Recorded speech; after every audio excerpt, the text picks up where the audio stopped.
everybody. Welcome back to Rice Camera Action. I'm your host, as always, Geoff Gaudet. I sit down and I talk to actors and entertainers in Asia. Today, I'm joined with, why don't you introduce yourself? My name is Heady Fortuna. I am from Switzerland and from the Dominican Republic. And I've been living in Korea for 7 years. Oh, wow. Yes. Okay. So, so what are you currently doing? Like, what kind of entertainment are you doing in Korea? I mainly do acting, but I also tap into modeling and fashion. Yep. I also do my own fashion designing. Yep. And anything that has to do with arts, anything that has to do with the set. Okay, well, so I guess we're going to talk about a lot of stuff. So right now you're working as an actor and a model and a designer and all that. When you first came to Korea, were you originally doing that? No. No. Because when you first move into another country, for me, my mentality is like, I have to first learn the language. Yes. So I enrolled into a language program. Okay. Which school? Which school did you go to? Should I start giving out names? Well, I went to Solgong and I went to Iwa to study Korean. Well, yeah, those are... Yeah, they're kind of known amongst foreigners. Okay, that's right. Mine was just Chungang. Okay. Chungang University. It was not bad. Okay. No. Yeah. we don't have to talk about the education and all that. But you had first interest in the culture of Korea. Yes. So basically, the reason I ended up moving here was because I was going through stuff in Switzerland. Okay.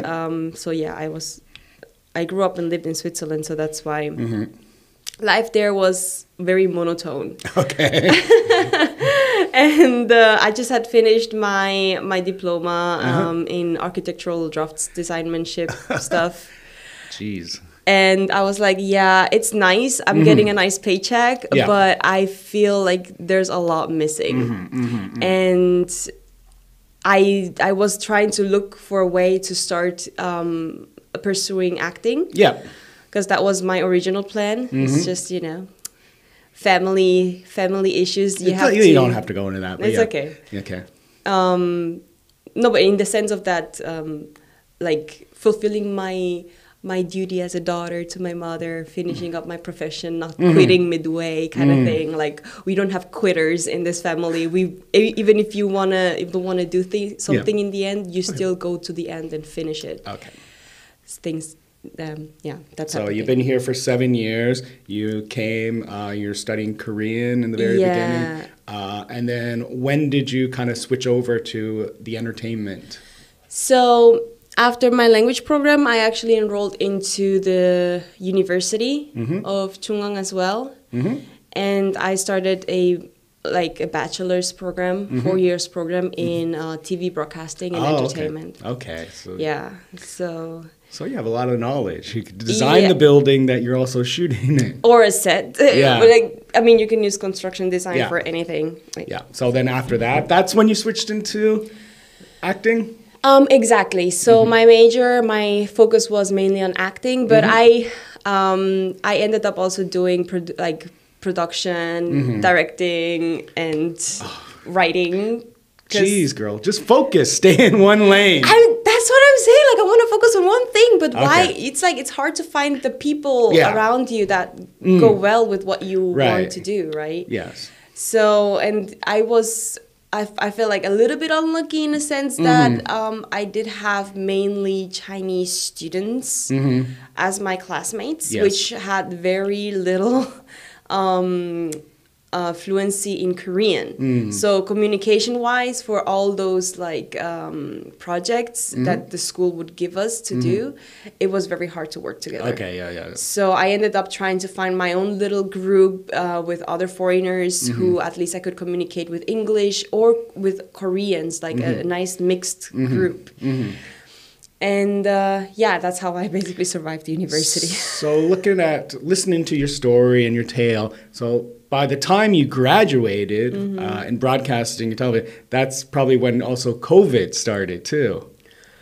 I was midway. I was literally considering that I might have to give up everything and end up having to move to Switzerland. I I literally had dreams of anxiety about having to move back and try to go back to the company where I worked for and having to beg for my job back or something like that. It was really bad. Yeah, but you weathered the storm and now you're here today.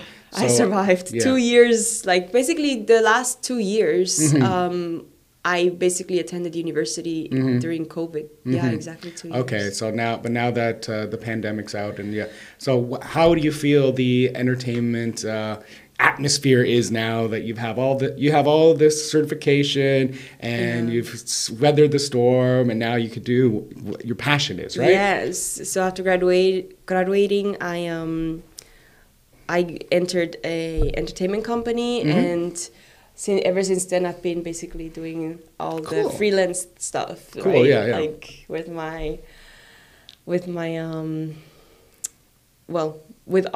multiple agencies. Yeah, multiple agents. Yeah, so like how it works is, you have your sponsor company, and but then there's like hundreds of freaking casting agents. Yeah, having to send out like profiles every time.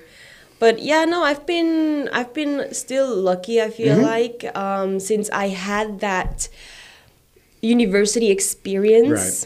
Because the point of that for me was I don't just want to go and jump very blindly into the industry without knowing much or having a certain like community or sense of community and connections. Okay, so yeah, you're not like spontaneous. You need to have like a parachute and be sure that I mean, I have my parachute. I have my diploma. I can always go back to working in an office. But like, that's also something that doesn't like...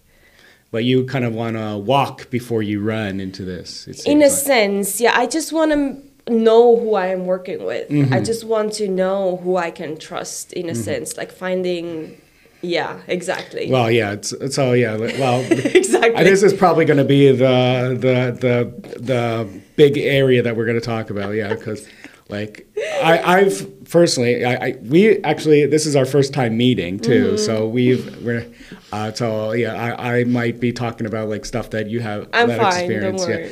No, it's okay. Like, so I've been actually like doing acting for about 4 years here. So I started before the pandemic. Yeah. And the environment was pretty good, and there was lots of opportunity, lots of roles, and the payment was good. Then COVID kicked in, and then some people went back home. They said, "Fuck this."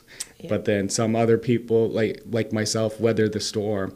And now that the pandemic and people are ready to go back to work, the opportunities are not there. And even if there are opportunities, they're lowballing each other. Some other agents are like, there'll be for one production, there'll be 5 casting agents fighting, trying to get that role, get that project. It almost feels like I've tried to like think about like from their perspective in a sense, because there's also many agencies and places that have like new ones that have resurfaced, and it's like everybody's trying to get their name under a project's credit. Yes, but by basically lowballing us for them to get for them to get their name on there so that they can like build their portfolio as well.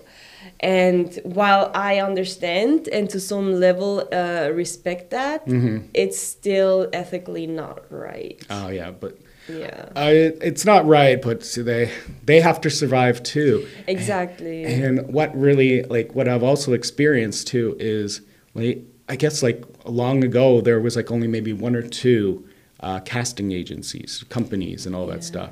But then like it would be 2 partners working together, and then they would kind of get in an argument, and then they would splinter off, and so that 2 became 4, and that 4 became 16, and that 16 becomes 32, and yada 64, 128. And also with how society is changing here, everybody who works under these companies, they're like newer, like younger people, right? So they have other life expectations. So they end up like leaving, even like not, because before Koreans used to like really stay put put in a company Yeah. until they achieved something that can allow them to leave. But nowadays it's like, oh no, I'm just going to quit and make my own thing. Yeah. Right? So that's, Kind of like, so they join one company to get kind of the training, get to network, and then they're going, okay, now that I have all the resources I need, like yourself going to school, I could do it. I'm ready to do it myself and get the bigger piece of the pie. But the thing is, as an actor, as an artist in general, like going to school allows you to really even build a community. It's not just about really making the connections per se. Because, for example, it's basically the way Koreans do it. It's nothing different. I just try to adapt to how Koreans do things, right? Cultural-wise and working-wise, like work culture-wise. And so from what I have researched before is that Koreans go to university, they meet their professors, they meet their peers, right? And amongst their peers, they find people that they can like work a lot together or even like who connect them to people that they know, because usually people who do these majors already are sort of like connected. Yeah.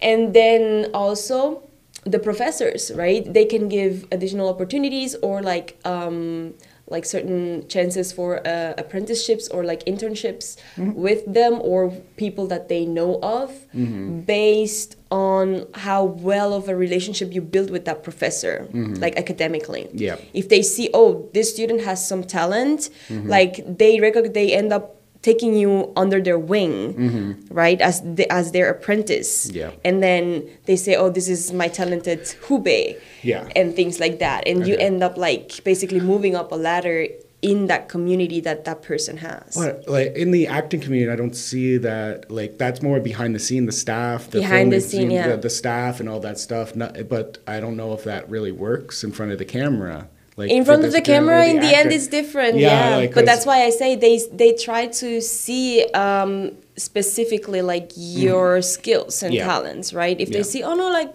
with this person, whatever type of project, because every director has also a different style and a different approach. So yeah, they figure it out themselves. Yeah, but like now that I've tried to stand out by actually like trying to show talent, to get character work, and I'm not the most handsome person, right? I mean, but it's like I have a specific image, and that's what for entertainment they're not looking more here. They're not really looking more for the talent, the skills. Yeah. They're just looking for the image, for the visual. Yeah, and that's where, in my case, there's not much going on. Yeah.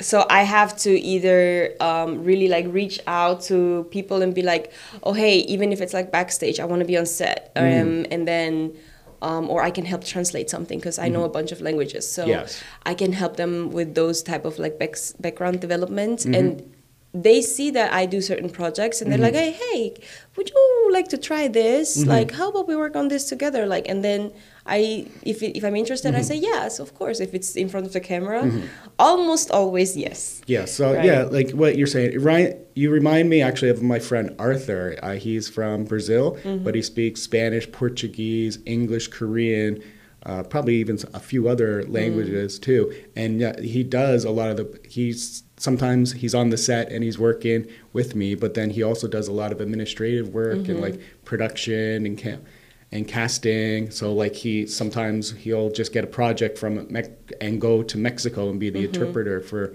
if a Korean staff is like doing something in Mexico, or here he just he does some administrative work and like he'll do like photo shoots, like he'll do the production and all, but also he just dabbles in everything. Yeah, but he also established his... Yeah, it took, like, he's been in Korea, just as long as I have. So I've been in Korea now 16 years, but I've only I did like 10 years teaching English, then I went to the language, studying the language, and then I wasn't ready to leave the country yet, so that's why I switched over to acting, which is also one of my passions. Yeah. Before even coming here, I actually I studied improv at Second City. So, and then also I did stand-up comedy. I studied that. I actually I have a degree in comedy script writing and performance. Oh my God. Yeah, it's a very unique thing, but it's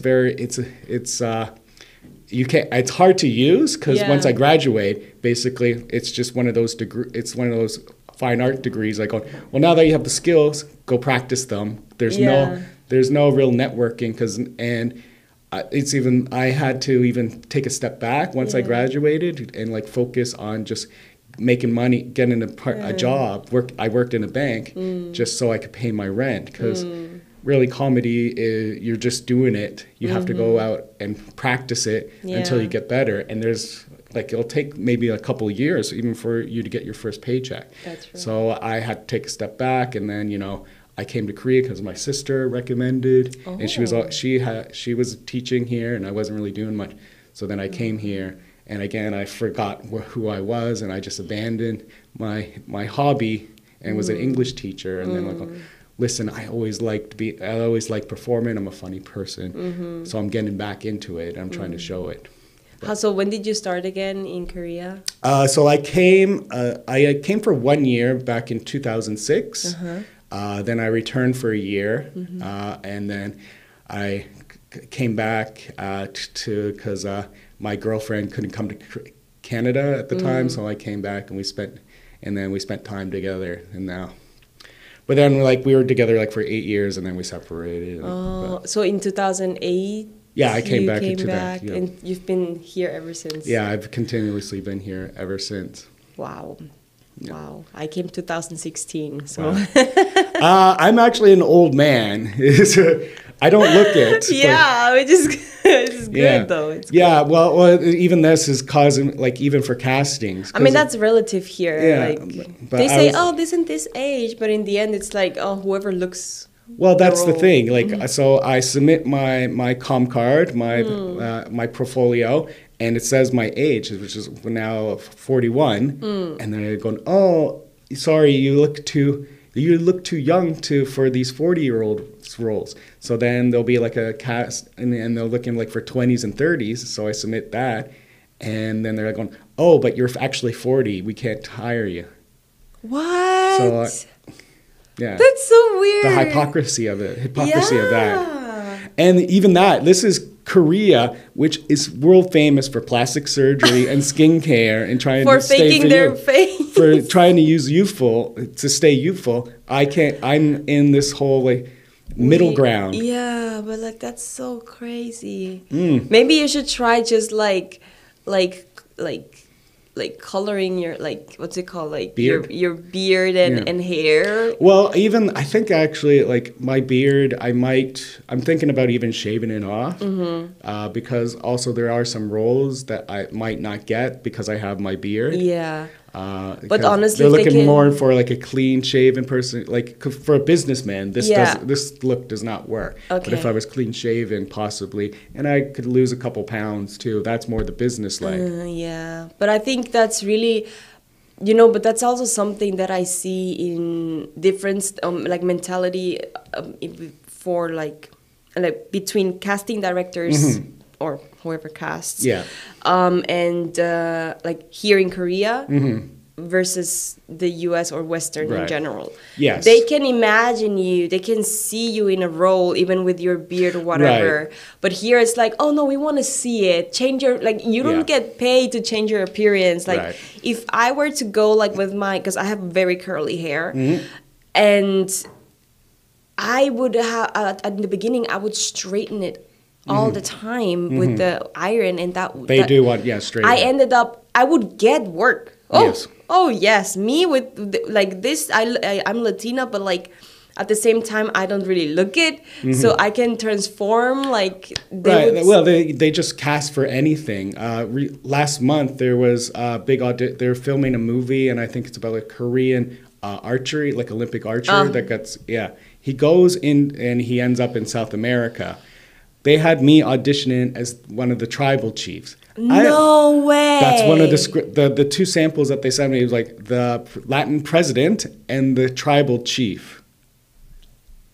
Are you kidding me? No. I actually auditioned for for that as well. Yeah. For what was it, like the tribe's wife? Oh, really? Like the chieftain's the wife. chief. Yeah, I'm like, seriously, you see me as his wife? I mean, like- you got, but yeah, that's. But like the thing is also that the story doesn't even have a female archer when in for natives it doesn't matter if it's female or male, all of them hunt. Yeah. They have still their specific roles. No, but I have a grudge with like the writing style here. it's still very like. But yeah, anyways, But- I was reading for the tribal chief. I don't look like it at all. But even I interviewed actually a girl a week ago, Yeah. Xenia, and she's actually British Indian. Oh, I think I might have seen her. And she has a similar skin tone to you. Yeah. And she was like, she didn't bother auditioning for it because they said, oh, they're looking for Latin. And she's like, no, I'm Indian. Yeah. I'm like brown Indian. Like, well, that you just have the skin tone that they're looking for. You should have auditioned. And she's like, and she's like, no. I'm like, what? And then I told her just what I told you. Like, I was auditioning for the chieftain, and they still wanted that. I was still going there. And she's like, what? Like, she was shocked. Yeah. It is crazy. Yeah. I mean, I know of some others who also had to audition for that, but still, like, I'm literally closer ethnically to probably most people who auditioned here in Korea. Yeah. And I don't think that I got picked in the end. I think they already picked somebody else. I for the president, I actually fucked it up because, like, I memorized. I got the script maybe 48 hours beforehand. Yeah, I practiced it and I rehearsed it, and like, but when I did the chief, I was like, I had that memorized and I did it right, but I wasn't too confident with also the president lines, and they said, oh, you can read, so I held the script in my hand, and I'm doing all the actions, but then I was kind of like trying to mentally resist looking at the script. So my hand was shaking like this, and I'm not even realizing it. And then they go, "Are you okay?" I'm like, "What?" And they're going, "Are you nervous?" I'm like, "No." And they go, "Your hand was shaking." And I'm like, look over. I'm like, going, because I was just mentally fighting, wrestling, not looking at it. For me too, actually. I think I did definitely blow that audition because I literally just had like I was for 1 or 2 nights. I was hospitalized. I had an emergency situation, and so the moment because I was supposed, that very same day I was supposed to take a plane to go to Spain.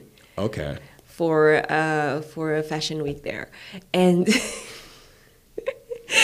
I went there with all my luggage and stuff, and all of a sudden, like, I was supposed to apparently like have emergency surgery. Oh wow. And I'm like, you're kidding me.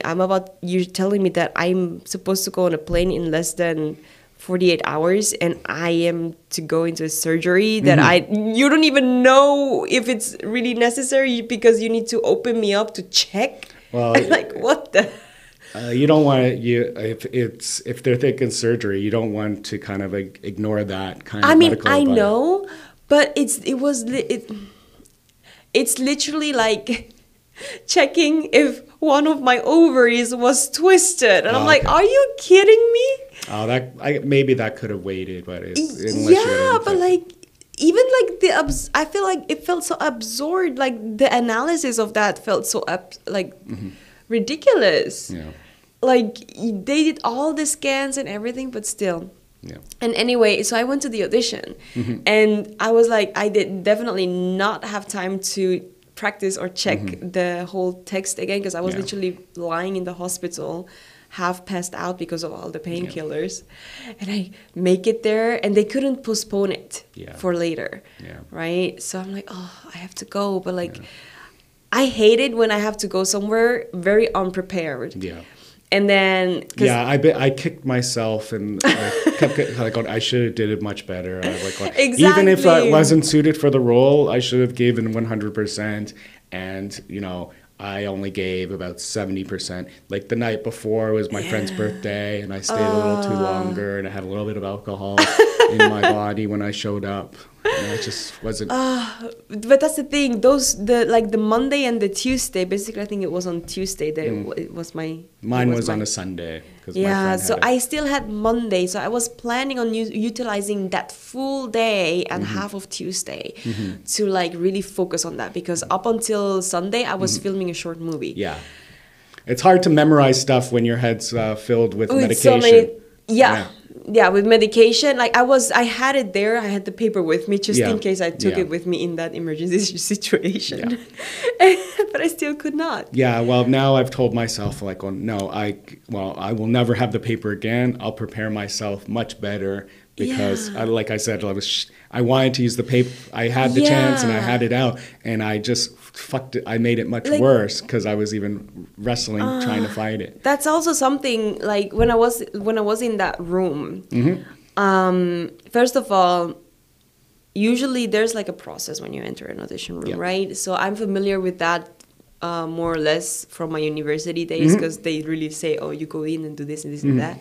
But the thing is, it depends who's in the room as well, right? So if it's just the agency there, you can feel a little bit more relaxed, right? Technically. But at the same time, it was like, oh, just do this. But then they're like, oh, like they tell you to do something. Yeah, so for that situation, I had the president, I had the chief, and I was allowed. I could do a third monologue, and I did a monologue from Good Will Hunting when Robin Williams is talking about his dead wife, and remember, so the chief was okay, the president was garbage, but then they were very surprised with the Robin Williams one. They're going, wow, that's pretty good. Yeah. But again, I think because I did such a bad job on the president that they wouldn't cast me for another role, because if they can see me, I can memorize what I know, but I can't really. I might not be suitable for what they want to make me. Yeah, but the thing is, honestly, that's just relative.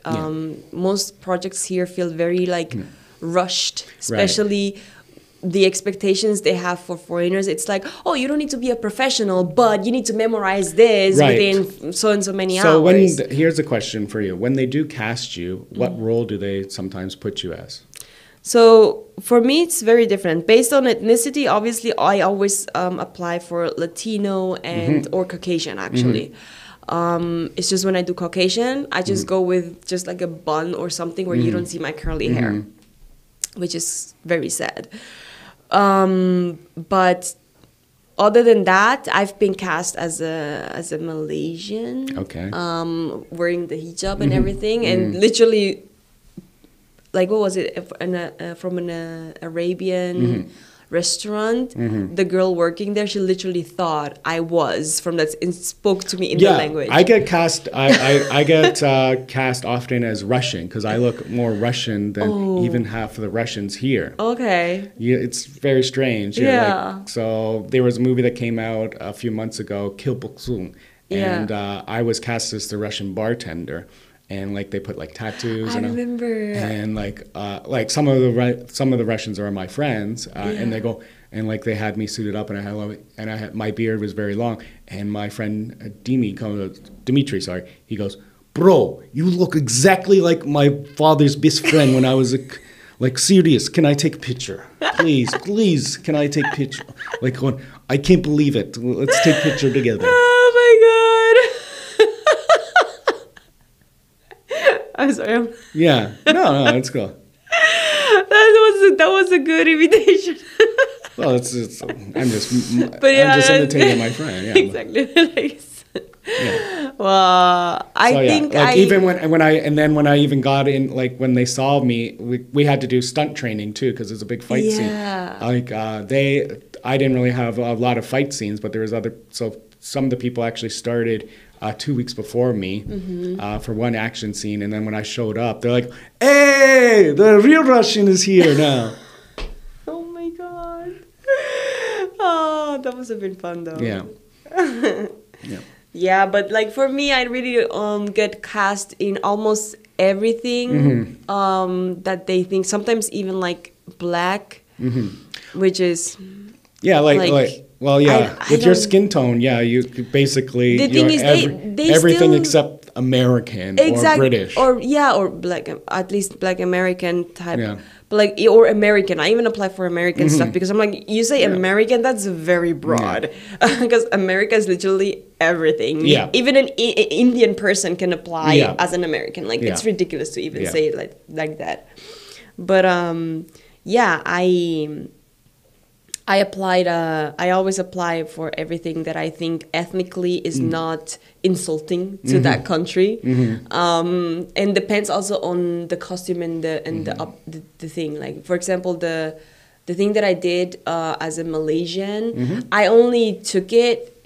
They technically looked for a Turkish girl, and so my actual Turkish friend recommended me to her. And I'm like, thank you, I feel flattered. Yeah. And they ended up giving it to me, and I only did it because they said I will wear a hijab, and I'm like, okay, I can pull that off. Yeah. You know, it will not be insulting, or it will not be like they would be literally they could see me. This might sound a little like vulgar, but yeah, there's Mia Khalifa, which is like a famous porn star too. She's like from she's from like Iran, but she's like she does some of her, like she wears the hijab and pretends that she's like from Pakistan or India too. Yeah, but really her nationality is Iranian. Yeah, but like that's the thing. In a way, nationality is one aspect. Another thing is your actual DNA and what shows through it, right? So that's why I think it's okay to take on like another ethnicity's role if you have some of those aspects really like visually, because you have to think about like the people watching it, them seeing themselves in a Korean production, which nowadays Korea has a lot of attention towards all of their productions, and them seeing themselves represented there should not make them feel like, oh, at least we were represented in name, but not visually. Yeah. You know, but then the visual has to also be properly. Yeah. So because you can like assume different ethnicities, do you think that's a plus or minus for you trying to get work?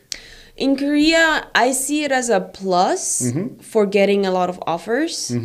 But it's still a minus when it comes to actually needing to speak their languages. Yeah. So if I look it, but there's lines that I sadly cannot take the job if it's like a lot of text, because then that would require a lot of time. You cannot just give me that text. Yeah, like what I mean, like too, is like you can't really specialize. Exactly. So you can't because you're Swiss and you also speak Spanish? Yeah. Yeah. So for that role, actually, when I went there to the audition for the Chief's Wives, I also ended up improvising a little piece in Spanish, right? A situation.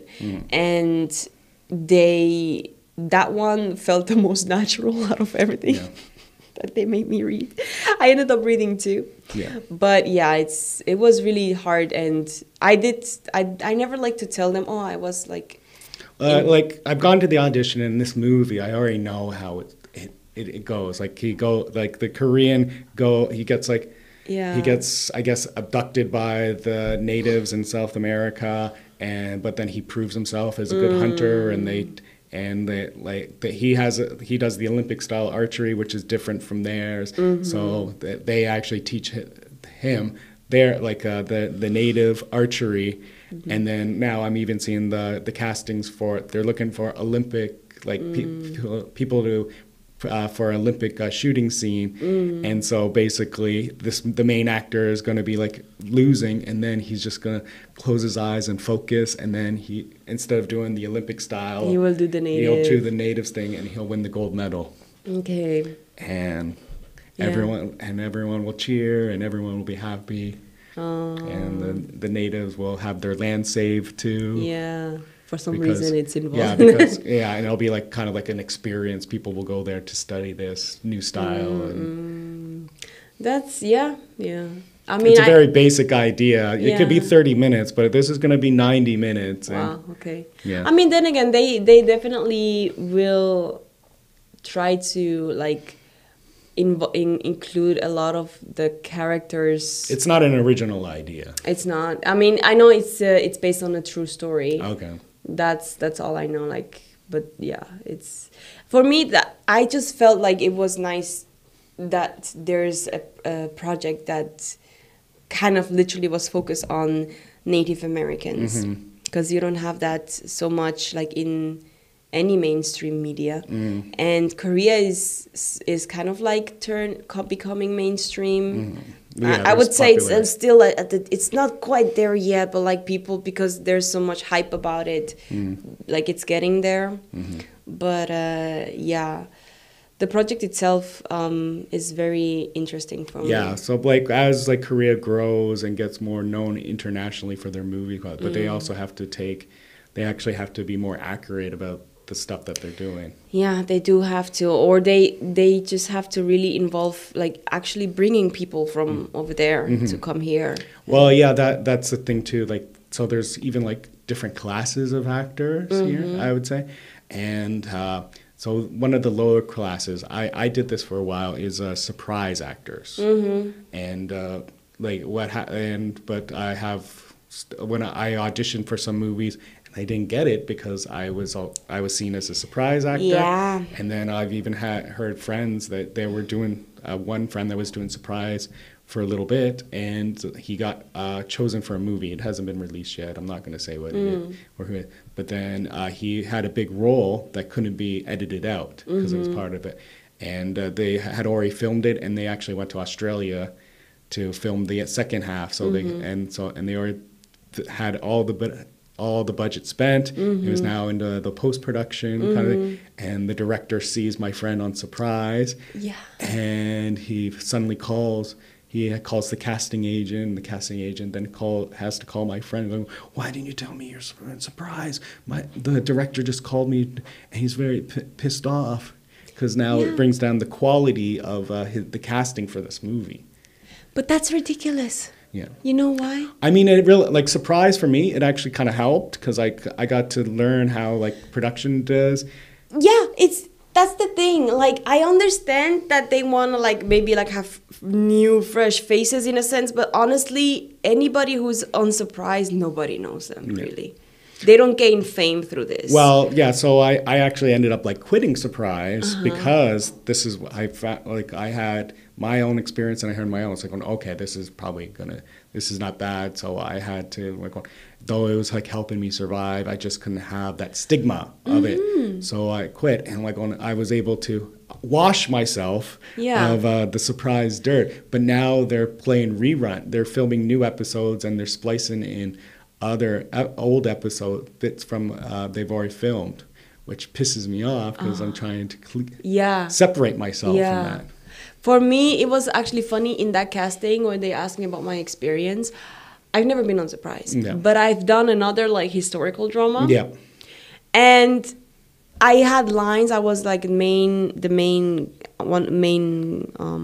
cast twice, and you know, I somebody else who worked with me on the second one that I did. He's totally fine. He gets like the film cast and the commercials and everything with lines. Like we're talking about, even went to all the way to Mr. Sunshine. Yeah, right, and other bigger commercials. But when I went to that casting and I said, "Oh, I did this. If you really want me like." To say I have some experience and actually see a bit more of a prepared acting, then that's where you can see what I did. Right. And they were like, and he was like, "Oh no, you should never tell on a movie casting that you have been on any dramas. Directors don't like that." Yeah. I'm like, are you kidding me? Well, like, yeah, it's some of the dramas here are low paying stuff, so it's but like. It's not like they're gonna up the payment for the movie neither for us, you know? And it's also like you literally ask for people who can portray something regardless of their acting level. Now, you literally get somebody who has some experience and you're literally gonna reject them because they have the little experience that they really fought hard for to get to enter the industry and to really like set their foot in the door. They're very judgmental. It's all about so what you've done and what you haven't done. Yeah, so it's like for movies, basically the basic rule is just say no experience, no profile. Here's my picture. That's my information. Yeah. Well, yeah. I'm actually getting like music videos, like once a month too. And there was like a big one that just came out by this artist like Taeyong. It's like on Shalala, and I played like God, the Zeus, like director, and actually the production team was so impressed by what I did. They wanted me for a music video they just filmed this week. And while I'm there, one of the singers like going, "Hey, you're in the Taeyong video, shalala." Like going, "I'm surprised to see you here," because like obviously I stood out, but to have me in another music like kind of rival singers music videos, it's not very common. Yeah, I mean, but that's the thing. I think that's where being a foreign artist here gives you a little bit more leeway in where and what and how much you can appear somewhere. So, but that's also that. I'm like, okay, I'm kind of getting recognized. Time to change my look up. Yeah, so that's why I'm thinking about getting rid of the beard. Yeah, if my face has popped up a little too often, I might not be cast for something. Yeah, people recognition wise, fan base wise is good, but then for casting and actual work, it's gonna be like, oh no, we've seen that person already. Right. Yeah. Yeah. So, I think even that, like, because my current image, like, I get cast more as like the goofy uncle rather than the father role. Oh. But that role doesn't really exist that much. So I think maybe if I shave and cut a couple pounds, I could get more of the business, the serious person. That would be cool. Yeah. Yeah. Well, for me, they often like want to, which is honestly it's a little bit disturbing.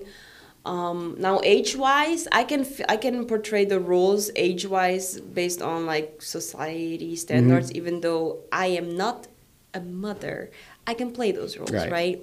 But still, I don't really look like a mother. I feel like no, you look like a youthful mother, like a real mother. Like they just have like the mom haircut, cut short. Yeah, I mean, if you style me that way, then I can portray, but I will still look like a mother with a baby face. Like I could picture you like no offense to but you could be the mother and have like a 5-year-old child. Yeah, or even more. Yeah, like I could literally have a. You wouldn't have a teenage child. I could have a 11-year-old child. Oh, okay. Technically, but like.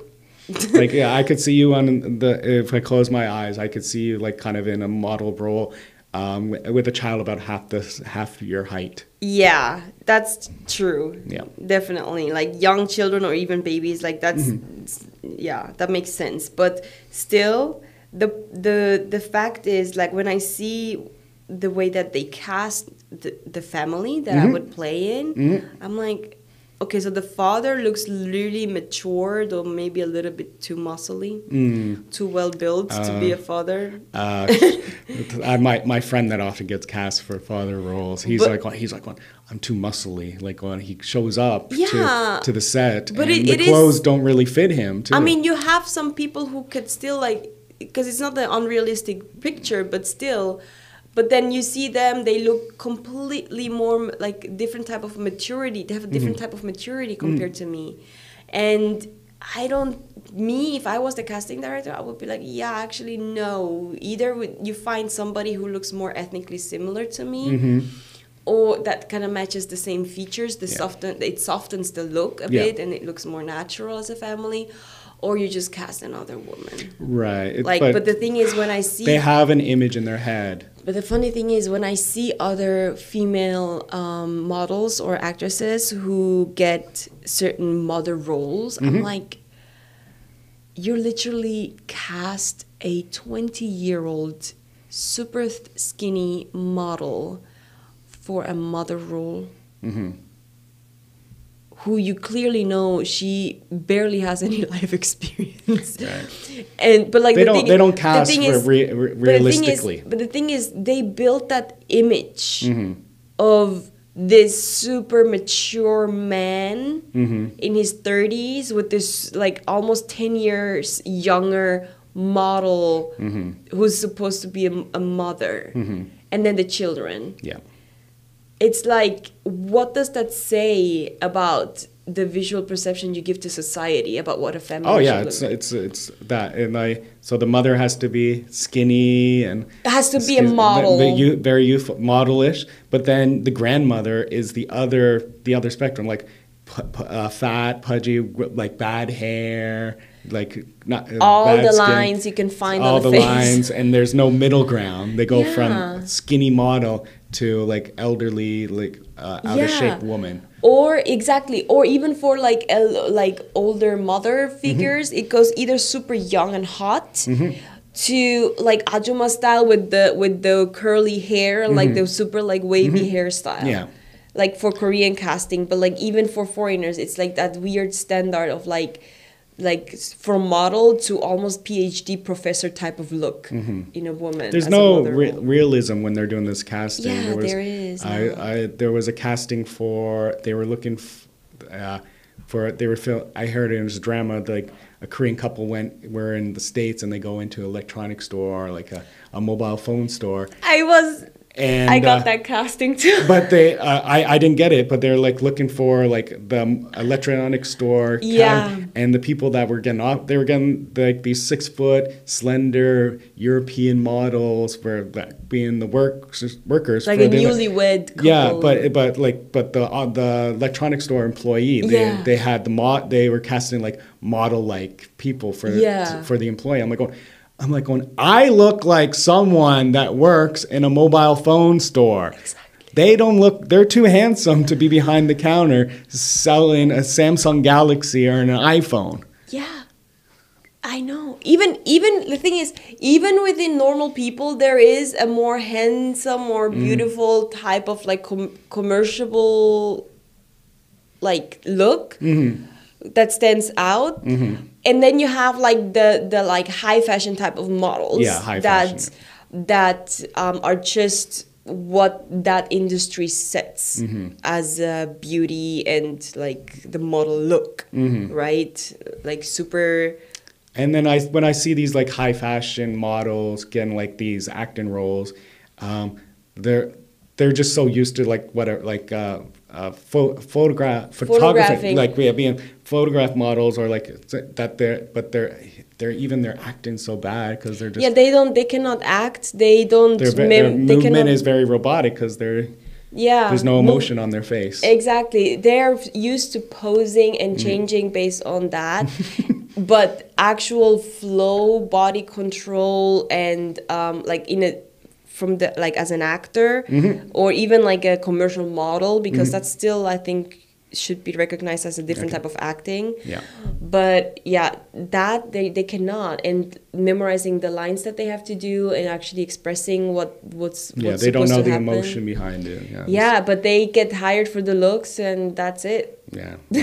I'm glad that I had this conversation with you, because like that's one of my pet peeves.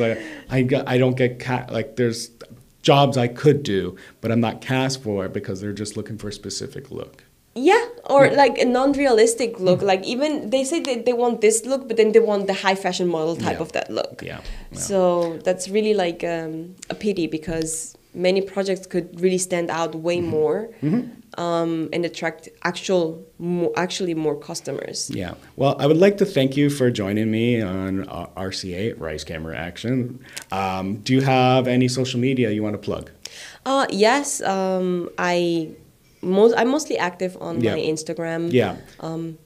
What's your Instagram handle? It will also be, the link will be at the bottom too, but if you want to tell people what it is. So you can follow me on my Instagram, Heady Soul. It's written like the word head with the Y at the end, and soul as in the name of the city. It's a little wordplay. Okay, and you could also follow me on my Instagram at Comedy Geoffy. That's Comedy, COMEDY, Geoffy, GEOFFY. And thank you very much, guys. Thank you and thanks for for having watching me. We'll see you guys next time. Bye-bye. Bye-bye.